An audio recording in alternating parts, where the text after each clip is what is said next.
शून्य की जादुई ताकत। बच्चों के लिए मजेदार और सीखने वाली कहानी। बहुत दूर एक जादुई नगरी थी जिसका नाम था गणित नगर। यहाँ पर 1, 2, 3, 4, 9 तक की संख्याएं रहती थीं और दिन भर मस्ती करती थीं। एक बहुत अकड़ू था, मैं ही सबसे पहला और सबसे जरूरी हूं। 2 को हमेशा जोड़ी बनाना पसंद था, मैं चीजों को डबल कर सकता हूं। 3 बहुत रंगीन था, मुझसे 3 रंग बनते हैं, लाल, हरा और नीला। 4 बहुत बुद्धिमान था, मुझसे 4 दिशाएं बनती हैं, उत्तर, दक्षिण, पूर्व, पश्चिम। लेकिन एक कोना था जहां शून्य चुपचाप अकेला बैठा रहता था। मुझे कोई पसंद नहीं करता, मेरा कोई दोस्त नहीं है। शून्य उदास होकर सोचता, अगर मैं किसी संख्या के साथ भी खड़ा हो जाऊं तो मेरी कोई गिनती ही नहीं होती। बाकी संख्याएं शून्य का मजाक उड़ाती, तुम्हारी कोई कीमत ही नहीं।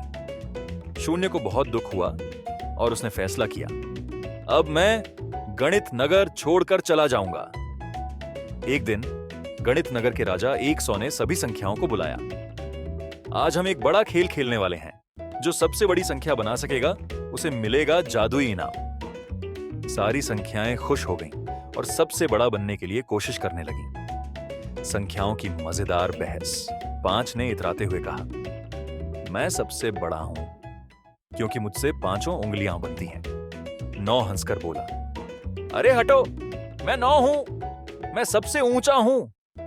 1 ने चिल्लाया, तुम सब बेकार बात कर रहे हो, राजा भी मुझसे ही बनता है। सबने बड़ी बड़ी संख्याएं बनाने की कोशिश की, लेकिन कोई भी 10, 100, 1000 जैसी संख्या नहीं बना पा रहा था। लेकिन शून्य चुपचाप दूर बैठा सोच रहा था, काश मैं भी किसी काम आ पाता।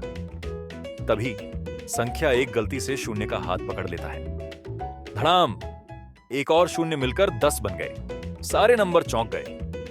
अरे, ये तो पहले से भी बड़ा हो गया। फिर 9 ने शून्य को पकड़ा और वो बन गया 90। अब सब समझ गए कि शून्य की ताकत कितनी ज्यादा है। संख्या 2 ने कहा, अगर मैं शून्य को साथ रखूं तो मैं 20 बन सकता हूं। संख्या 5 बोला, मैं 50 बन सकता हूं। संख्या 1 ने खुशी से कहा, अब मैं अकेला 1 नहीं 10 बन गया हूं। अब सभी शून्य की तरफ देखने लगे और कहने लगे, तुम तो सबसे ज्यादा जरूरी निकले। शून्य का चेहरा खुशी से चमक उठा। राजा 100 ने मुस्कुराकर कहा, शून्य, आज से तुम गणित नगर के सबसे अनमोल सदस्य हो। सारी संख्याएं खुशी से नाचने लगी। अगर शून्य ना होता तो 10, 20, 100, 1000 जैसी कोई भी संख्या नहीं बनती। अब शून्य की कीमत सबको समझ आ गई थी। शून्य ने खुशी से उछलते हुए कहा, अब मैं समझ गया, मेरी भी एक खास जगह है। अब जब भी कोई संख्याएं आपस में बातें करती, वे शून्य की तारीफ करती। संख्या 1 बोला, पहले मैं अकेला था, लेकिन शून्य ने मुझे 10 बना दिया।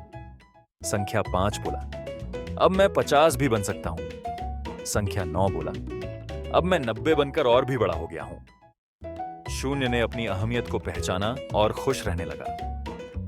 गणित नगर में अब सबने मिलकर शून्य दिवस मनाने की सोची, जहां सब संख्याएं मिलकर गिनती के खेल खेलती और शून्य का सम्मान करती। कहानी से सीख, शून्य अकेले छोटा लगता है, लेकिन वह सबसे बड़ी संख्या बना सकता है। संख्याओं में उसका योगदान बहुत बड़ा है। बिना शून्य के 10, 100, 1000 जैसी संख्याएं नहीं बनती। हर किसी की अपनी एक खास जगह और महत्व होता है। बच्चों के लिए सवाल, अगर शून्य गायब हो जाए तो क्या होगा? सोचकर बताओ। कृपया हमारे चैनल को सब्सक्राइब करें और बेल आइकन दबाएं।